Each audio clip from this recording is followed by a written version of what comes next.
กว่าแบบลมแห้งพัดนี่เด้ฝากนั่นเนาะไอ้ดีสวัสดีบรรยากาศยามแรงๆพี่น้องที่แคมป์คลองพี่น้องตอนนี้ก็เวลา6 โมงปลายหน่อยนึงพี่น้องเต็มมื้อนี้นี่อยากสิแปลกๆแล้วพี่น้องมื้อนี้ยันพายุเข้าแล้วมื้อนี้เห็นบอกแคมป์คลองเห็นบอกฝนสิตกไงพี่น้องพุ่นฟังไทยยันตกกันเนาะฟังนั้นพี่น้องเห็นบอกไปเถอะสงสัยมาฮิตมือแล้วพี่น้องมื้อนี้นะสงสัยพายุสิเข้าเนาะมื้อนี้อากาศนี่แปรปรวนหลายเปลี่ยนแปลงหลายพี่น้องตอนนี้อากาศเริ่มเปลี่ยนเนาะเปลี่ยนหลายแล้วพี่น้องเขาจะเขาไปบอลไข้เครื่องเนาะเขาไปโซนบอลไข้เครื่องไปเนาะเหมือนกันเนาะหรือว่าเขาสิเลาะดันนอกกันเนาะแม่นเนาะเขาจะเลาะดันนอกกันเนาะเลาะดันนอกแล้วก็เขาไปด้านในน้ำลังกันเนาะซึ่งแบบยานพายุเขาก็ปานนั่นเนาะยานพายุนี่ครับโอ้ฝนนี่ก็น่าจะตกหลายอยู่เลยฝนแม่นคือสิตกหลายไปเนาะแต่หานก็ยังเปิดปกติอยู่เนาะหานเนาะยังเปิดปกติเปิดคือเก่าอยู่แม่นคือบางคนกับมันย่างออกกำลังกายไปน้องแม่นเพื่อสุขภาพแม่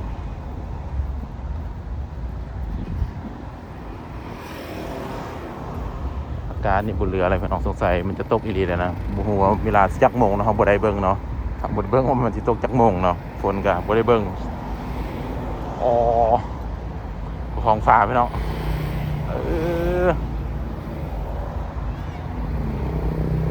เมื่อกี้เอาว่าสิย่างเขาหน้าบนไข่เครื่องเนาะย่างด้านนอกกันเนาะย่างเบิ่งบรรยากาศด้านนอกพี่น้องแม่บรรยากาศด้านนอกอยู่โอ้ถูกเบิ่งแต่ฝั่งไทยพี่น้องฝั่งไทยตกเอาเด้ฝั่งไทยเด้อพวกตกเรียบร้อยฝั่งไทยซูมเบิ่งกันบอกตกเรียบร้อยพี่น้อง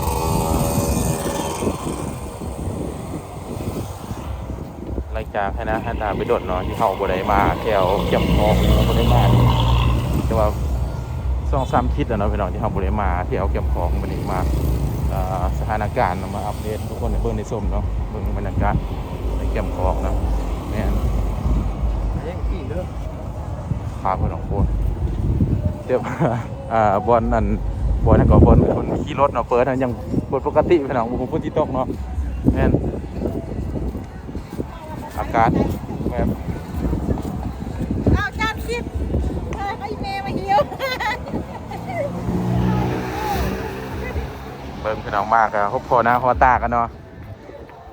สักคนมานำกันอ่ะดีป่ะเอาโยมากวาดเห็นป่ะเมื่อกี้นี่มาพอญาติพี่น้องมันขึ้นมาเวียงกับโบโฮคือกันเนาะแม่นนะนั่นแหละตอนนี้จะถ่ายเบิ่งบรรยากาศฝนสิตกนี่นะนั่นแหละฝนสิตกแค่ว่าเนาะฝนนี่ก็พี่น้องก่อนเนาะพี่น้องเนาะมีลูกมีเต่าเนาะเต่ามาเนาะสีตกแห้งเลยฝั่งนั้นแม่นนี่เป็นโซนแคมป์คลองนะพี่น้องเนาะแคมป์คลองเนาะหลังจากเลิกงานแล้วก็มาย่างพี่น้องย่างออกกำลังกายพี่น้องออกกำลังกายวันนี้อยากนั่งพี่น้องวันนี้แม่นวันนี้นะอาการเนี่ยอยากแบบตึงอยู่หน่อยนึงเนาะอาการเนี่ยโอ้ไข่เครื่องไข่ของพี่น้องนี่ไข่นำไข่ยังเนาะเป็นโซนไข่นำพี่น้องแม่นมื้อนี้นี่ส่วนหมู่มานำหน่อยนึงพี่น้องมื้อนี้นะแม่นมีหมู่มีครูมานำหน่อยนึงอยู่มื้อนี้แต่เดี๋ยวนี้ย่างมาคนเดียวกันเนาะโอ้เป็นโซนเด็กหน่อยลิ้นนะพี่น้องเด้อเป็นโซนเด็กหน่อยเนาะเด็กหน่อยลิ้นเนี่ยต่างๆพี่น้องแม่นครับพี่น้องเบิ้งตึมโอ้พี่น้องถ้าเบิ้งบูพิษนี่น่าจะแม่นเบียร์ลาวพี่น้องเบียร์ลาวมิวสิกโซนพี่น้องตัวนี้นี่นะจะเป็นจุดที่มาบูธเบียร์เนาะจะเป็นบูธเบียร์พี่น้องที่ไม้ตัวนี้นะกำลังแบบจัดเนาะจัดอยู่แม่นเบิ้งพี่น้องคนก็หลายอยู่ได้ว่าบ่หลายก็หลายเดี๋ยวคนตัดปุ๊บบอกปุ๊บเป่าพี่น้องปีใหม่เนาะไก่ปีใหม่อีก2-3 มื้อเด้อไก่แล้วเนาะแม่นไก่เนาะโอ้พี่น้องเบียร์ลาวมิวสิกโซนเนาะแม่นโอ้พี่น้องนี่ตัวนี้นี่นะนานจะได้เก็บปีเก็บย่างยัดดีเลยพี่น้องตัวนี้แม่นเก็บปีแล้วนี่นะหลังจากเพิ่นจัดอย่างเรียบร้อยจัดไฟแสงสีเสียงเรียบร้อยแล้วน่าจะเพิ่นเก็บปีห่างเขานี่เนาะจะเป็นปีเนาะจะให้เห็นเพิ่นเนาะก็จะข้างหูเนาะว่ามีบูธเบียร์เนี่ยเนาะโอ้ดูนี่ นี่พี่น้องเนี่ยจะเป็นเบียร์ลาวมิวสิกโซนเนาะปีใหม่กันจะจัดอยู่นี่ช่วงปีใหม่เนาะโอ้อลังการงานสร้างเนาะใหญ่เลยพี่น้องแมนต้องมาเนาะบ่มาบ่ได้เนาะต้องมาพี่น้องปีนึงต้องมาเนาะลองสิมาเบิ่งว่าสิเป็นจังไดเนาะแม่นสิมาหาให้คนในเบิ่งในส้มว่าอยู่ฝั่งลาวนี่มันจะเป็นจังไดพี่น้องเขาจะจัดปีใหม่นะพี่น้องแม่นลาวเฟสมันสิเป็นจังไดเนาะมันสิคักบ่หรือบ่คักเนาะแม่นเบิ่งสถานการณ์ฮอตมือก็เนาะนะน่าจะแม่นวันที่14 15พี่น้องตัวนี้น่ะแม่น 2-3 มื้อนี่แหละโอ้เต้นเอโรบิกก็ดีพี่น้องตัวนี้ เอเลยบอกเอโรบิกก็ดีพี่น้องแม่น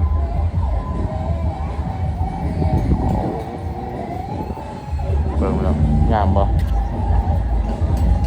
เวทีเนี่ยแบบจัดสันซีเสียงอลังการงานสร้างเลยเนาะตัวเนาะแม่นเพิ่นจะจัดแบบโอ้คักพี่น้องกำลังจัดอยู่เลยนี่แม่นพันหอนมือนี่คือสิคักกว่านี้พี่น้องแม่นคนนี้เต็มเลยแหละคนน่ะเด้อเต็มเฮาสิหายบรรยากาศให้เบิ่งฮอดมือกันแม่นหายเบิ่งทุกคนในเบิ่งในส้มเด้อแม่นเอลบิกเนาะโยโยโยโยเอลบิกเนาะยังเต้นให้กันอยู่เนาะเอลบิกให้กันอยู่เนาะคักพี่น้องคักหลายเนาะแม่นหลักกระทายเบิ่งบรรยากาศอันนี้พี่น้องเนาะไปลายโซนลายมุมลายบอลมีอ่างน้ำมีได้ มีอ่างน้ำมีโซนต่างๆเนาะใส่เฮามาคนเดียวเนี่ยกายข้างๆนึงโอ้โซนลายเพิ่นจะเปลี่ยนโซนเนาะโซนนี้อันน่ะโซนตัวนี้นะเพิ่นย้ายมาฝั่งนี้เนาะแม่นเบิ่งเนาะนี่โอ้ย้ายมาฝั่งนี้แล้วเนาะเห็นบ่เห็นบ่คักบ่ยายเนาะยายแต่ตัวนั้นมาไว้ฝั่งนี้พี่น้องแม่น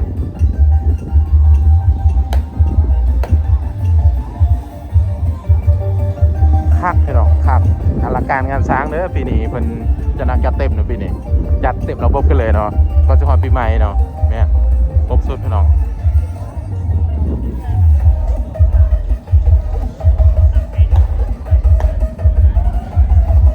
ยานแต่พายุสิเขาไล่กลัวพี่น้องเด้อแม่นยานแต่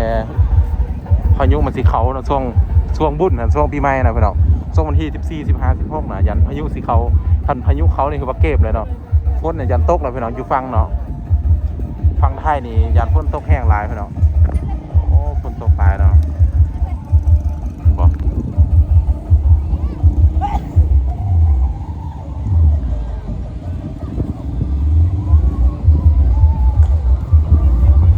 ให้เด็กหน่อยขายพี่น้องเด้อกะยางกับสมาประควรนะพี่น้องเนาะยางแค่นี้กับสมาประควรเนาะขายให้เบิ่งกับสมาประควรนะพี่น้องเด้อบางเทื่อเข้าไปด้านแรกก็ขายอีก EP นึงนะพี่น้องเนาะขายซอง3 EP เนาะพี่น้องเนาะให้พี่น้องได้เบิ่งขายแบบอยู่ด่านโซนนี้แล้วก็ด่านโซนนั้นได้เดี๋ยวเป็นจังไดเนาะโอ้แต่มื้อนี้ทำแบบคนหลายเนาะหลายอีหลีคนก็สิตกนั่นแหละคนสิตกเลยฝนนี่แม่นนี่